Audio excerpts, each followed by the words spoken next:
Skip, I like the signing. I think he'll be a good addition. If you remember, Skip, I believe he can bring what JaVale brought. Guy that can run the floor, rebound, defend the paint. Look, you don't have to run plays for him. Gasol now, Skip, Gasol's about to be 37 in January. He just can't move anymore. It's as simple as that. And I should have listened to you. You said he was glacial, and he's slower than that. So with that being said, he just hovers around the three-point line, Skip. He can't move. They put him in the pick and roll. He just can't slide anymore. You got to run plays for him. DeAndre Jordan, you don't have to run any plays for him. He already knows. Run the court, run to the front of the rim, catch lobs, get rebound, put back dunks, defend the paint. And I think he'll be good with that. So will Dwight Howard. And that's what they had 2 years ago, Skip, when they won the championship. JaVale and Dwight did a great job of running the floor, running to the front of the rim. You don't have to run plays for them. They can rebound. They can defend the paint. And I think that's exactly what DeAndre Jordan can do. He lost a lot of his run once they got Blake Griffin. They went to a smaller lineup, Skip. And they played a lot of times. They played Kevin Durant or Blake at the 5. And so DeAndre felt kind of, lost his minutes. And so I'm sure he's ready to move on. But I like the signing. I think this will be more of what they were 2 years ago as opposed to what they had last year. And so I'm excited about this because I think DeAndre Jordan has some good basketball left. I'm not saying he's Lob City, DJ, but I think for what he can bring for the Lakers and what they need, I think he's pretty good. Pretty good, says Shannon Sharpe. I would like to remind you and many in Lakers Nation right now that you realize DeAndre Jordan is not related to Michael Jordan. Yeah, I understand. You realize that, right? That, So there's no real connection, Jordan to Jordan. You're not going to get something special out of it. I'm sure there's some down the line somewhere. I was astounded over the weekend as I watched the internet reaction to what we think is about to be the DeAndre Jordan signing. I was amazed because Laker Nation is rejoicing over a Nets reject. They did not want him anymore. He has become useless to the Brooklyn Nets. Right. Just so you get this. Okay.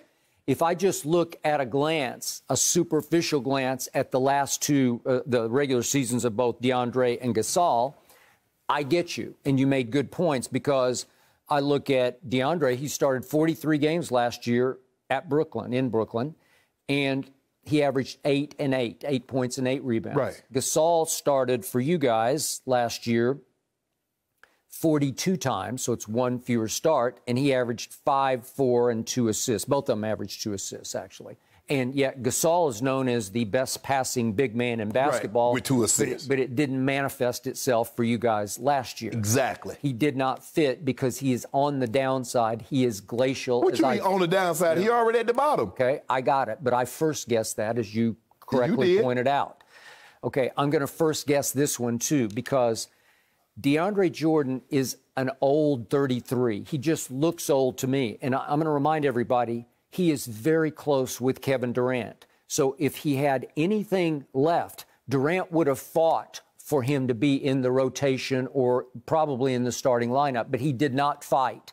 Kyrie did not fight. They love him. They think he's the wise old owl in the locker room. You know, he's the one with the experience. He's the one they listen to, but the one they listened to wound up at the end of the bench because he didn't just fall out of the rotation. He fell out of playing. Well, maybe if they'd let him play, maybe they'd be got past Milwaukee. You really think that? Yeah. I don't think that because just to point out, 11 of the last, he played in 11 of the last 36 games that they played, and he got a DNP, did not play in the final 4 games of the regular season and all 12 games of the postseason. So for the last 16 games that they played, he did not play a second. Yeah. Does that concern you at all? That does not concern me. And what was one of the problems that the Nets had? Rebounding.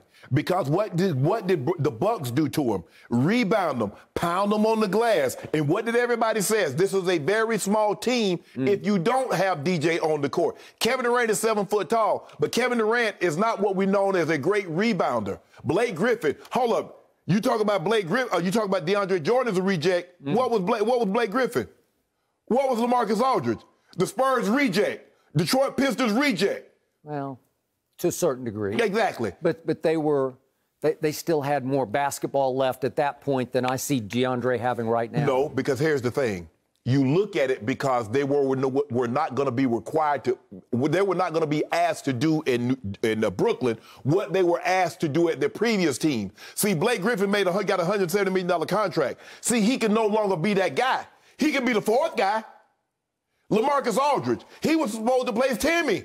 He was supposed to, him and Kawhi and Tony Parker was supposed, that was it. That was Tim Duncan. Now he couldn't be that. He could be the fourth guy.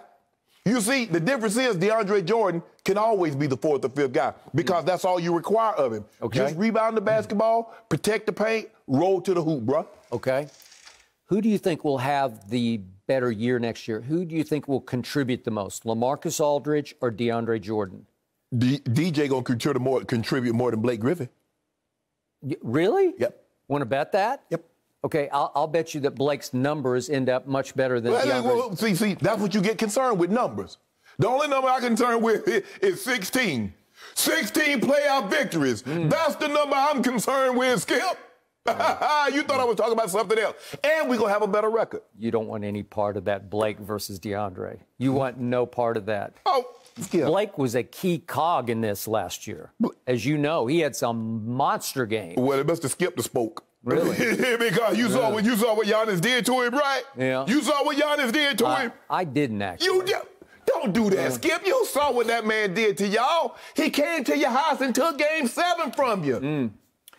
Well, he did because Kevin Durant's toenail was on the three-point line. What's that got to do with anything? What's it got to do? It was game over, season over for the Bucks. He had a toenail on the line. I couldn't even see it when he made the shot. I saw it's one of the great playoff shots I have ever witnessed. How did everybody know? If you just look to the right, the official has 2 down. Yeah. Kevin Durant is shaking his head because he knew he had a foot on the line. Everybody knew it, but you was hoping. And I get it, Skip. I get it. That was you gonna come in here and gloat and talk about that's the best player. That's the best player. You know he is. Yeah. But Giannis says I'm the best player. He's the clutchest player on the planet. Yep. Giannis is the clutchest player? No, really? no. Giannis did what he needed to do. Go on somebody, Skip, the hardest thing to do. Game 7, winner take all. You go in somebody else's building. Yeah, at least Giannis had a closer. He needs a closer, and he had one. Chris Middleton, who made the shot to win the game that night in overtime. Kevin was doing it all by his lonesome. He had no help, even by your admission. He had no help. It was 1-on-5. Yeah. And he did that as both the best player and the closer all rolled into one. I know a guy that did that for several years, and you didn't make excuses for him. He said he lost. If you're the best player, you got to win that. That's what you told me. Now, all of a sudden, the best player don't have to win games if he doesn't have help. Because you make it about James Harden, you make it about Kyrie.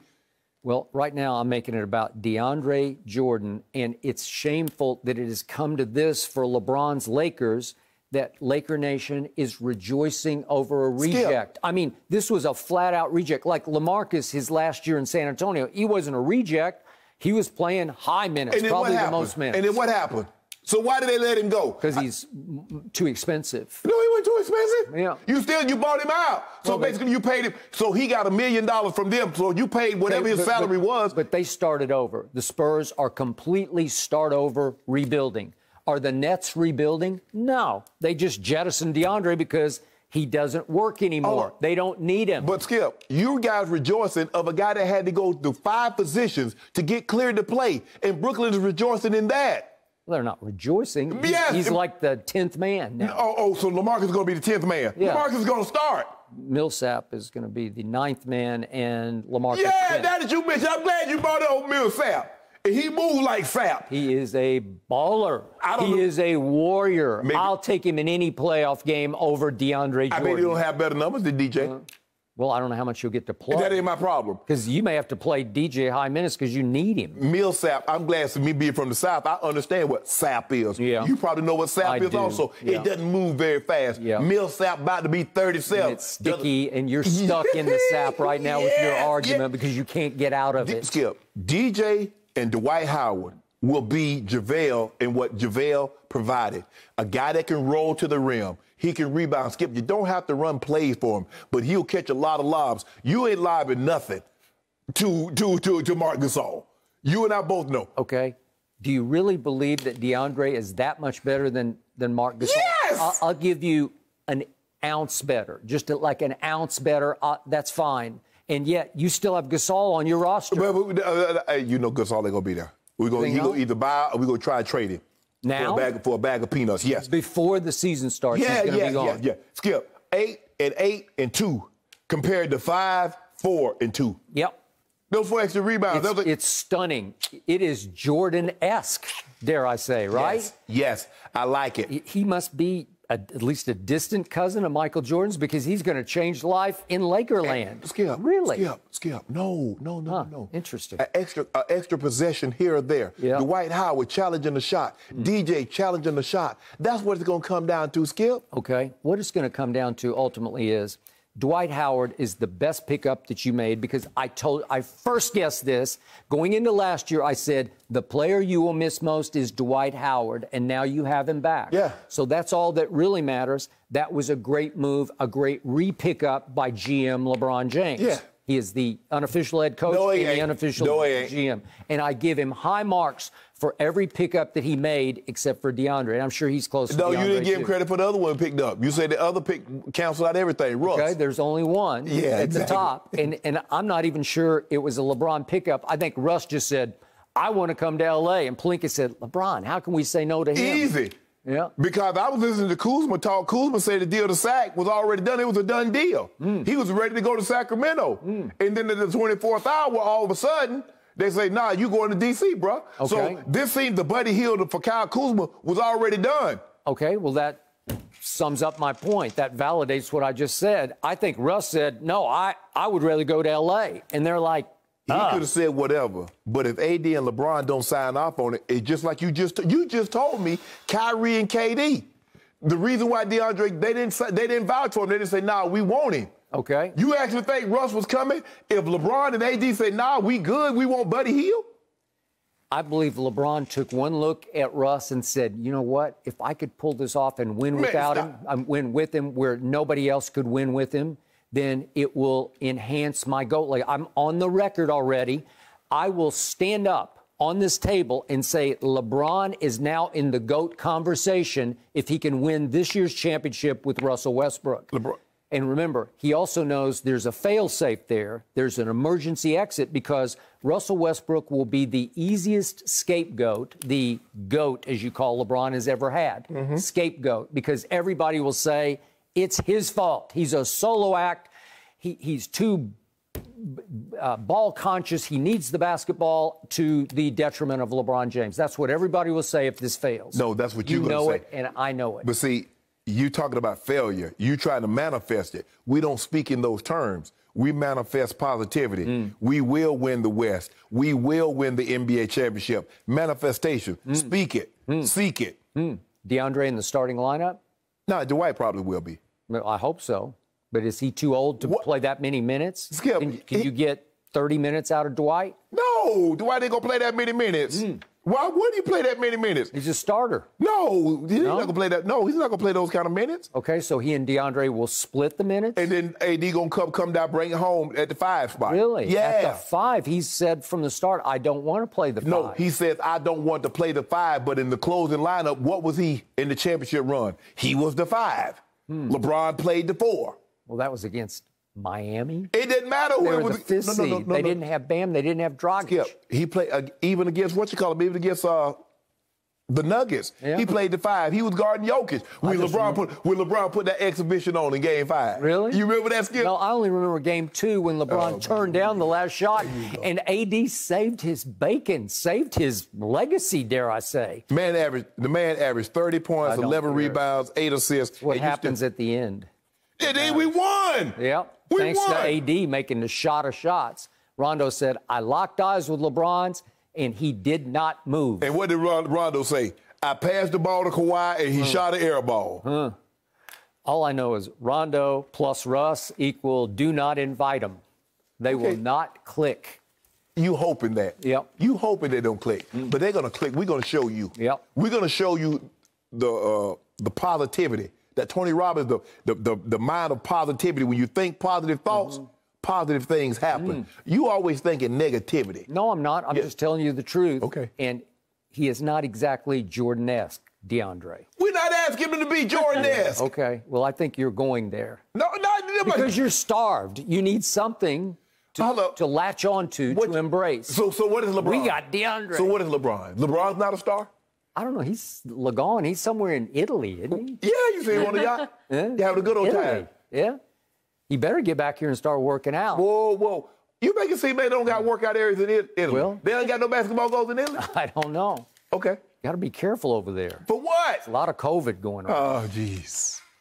There's COVID everywhere. Yep, that's a fact. Unfortunately, it's in my Cowboy locker room. Look right? at that. Look at that. Yep. That's strong. Hey, DJ. Where my DJ? Where my DJ? Where my DJ? Yeah. Okay. DeAndre Jordan-esque. I'm impressed. Thank you for watching. You can subscribe here to get the latest from the show, and be sure to check out more of the best clips from Undisputed, or go watch a few other segments from our other shows on FS1.